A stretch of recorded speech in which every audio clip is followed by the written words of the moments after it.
It's a moment every young girl faces, a moment that changes everything. But for a girl living 50,000 years ago, this moment wasn't just personal, it was public. It was terrifying, and in some tribes, it decided the rest of her life. No pads, no tampons, no mother explaining what was happening beforehand. Just blood, confusion, and a tribe watching closely. So what actually happened the first time an ancient girl got her period? The answer is stranger, harsher, and more fascinating than you'd expect. Let's start with the moment itself. There was no warning, no health class, no diagram. A girl would simply notice blood on her skin and panic. In many early human groups, nobody told girls what a period even was. Not because parents didn't care, but because talking about it openly was often forbidden. So the first period usually came as a shock. Some girls thought they were dying. Some hid the blood, terrified of punishment. Others ran straight to their mothers crying, convinced something was deeply wrong. But word spread fast. In small tribes, nothing stayed secret for long. Older women noticed the signs almost immediately, and once they knew, everything changed. Because in most ancient societies, a girl's first period wasn't just a body change, it was a signal that she was no longer a child. That signal usually triggered a ritual, and these rituals were rarely gentle. In many hunter-gatherer societies, the girl was pulled away from daily life, sometimes for days, sometimes for weeks. She was isolated in a hut, a cave, or a separate section of the camp, not as punishment, but because menstrual blood was seen as powerful. In some cultures, dangerously powerful.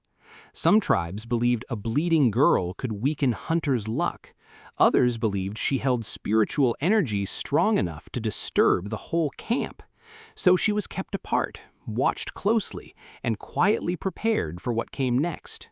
During this isolation, older women taught her the truth about her body, what blood meant, how often it would return, and most importantly, how to survive it without any modern tools. There were no pads, no cotton, no plastic. Instead, women used what nature gave them. Soft moss, packed tightly, absorbed blood surprisingly well. Dried grass, folded into layers, worked as a rough pad. Animal hide, softened by hand, was sometimes wrapped and reused. In colder regions, women used shredded bark, beaten until soft enough to hold against the skin. None of it was comfortable, but it worked, and it kept the tribe moving. Cleanliness was a daily battle. There was no running water, no soap, no private bathroom. Women washed cloth and moss in rivers, often in freezing water, then dried it near the fire. Reused again and again until it fell apart. Infections were common. Cramps were treated with heat, herbs, or simply pushing through the pain. There was no choice. Life didn't pause for anyone's body. But the isolation period wasn't just practical, it was symbolic. In many cultures, when a girl finally left her isolation hut, she returned as a completely different person, not a child anymore, a woman.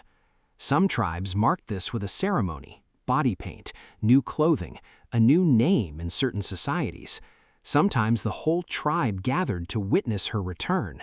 It wasn't just a personal milestone, it was a public transformation, seen by everyone she knew. And in many groups, this moment came with new expectations almost overnight. Marriage conversations often began the same week. In some tribes, a girl was now considered ready for a partner, not because childhood ended by age, but because her body had spoken first. This is something modern life completely reversed. Today, a first period is private, personal, often kept quiet on purpose. But for most of human history, it was the opposite: loud, public, unavoidable. Scientists studying ancient remains and modern hunter-gatherer tribes have pieced together another detail. Menstruation back then may have happened far less often than it does today. Constant physical activity, low body fat, and irregular food supply likely delayed and disrupted many women's cycles. Some researchers believe ancient women may have menstruated only a few dozen times in their entire lives, compared to hundreds of times for a modern woman. Pregnancy, breastfeeding, and hard physical labor kept cycles paused for years at a time. So the first period wasn't just a biological event. It was rare, it was memorable, and it meant something different almost everywhere you looked. In some tribes, it was feared. In others, celebrated. In some, hidden in shame. In others, honored like a rite of passage into real womanhood. So the next time you casually walk into a store and grab a pack of pads without a second thought, remember this: that simple convenience took thousands of years to exist. Your ancestors faced this moment with moss, silence, fear, and sometimes pride, but never with an easy option in hand. Different parts of the ancient world handled this moment in completely different ways. In parts of ancient Africa, some tribes built the girl her own small hut just for this time, decorated with leaves and beads to mark the occasion. In parts of ancient Australia, Aboriginal tribes held secret women-only ceremonies, passing down sacred knowledge no man was ever allowed to hear. In parts of ancient North America, some native tribes used what's now called a moon lodge, a separate structure where women gathered together during their cycles, resting while other women took over their daily duties. In parts of ancient Asia, some cultures treated the moment with deep respect, believing the girl now carried the power of the moon itself. But not every culture was kind. In some regions, girls were shamed, blamed for bad luck, or forced into harsh isolation with barely any food. The experience truly depended on where in the world she was born.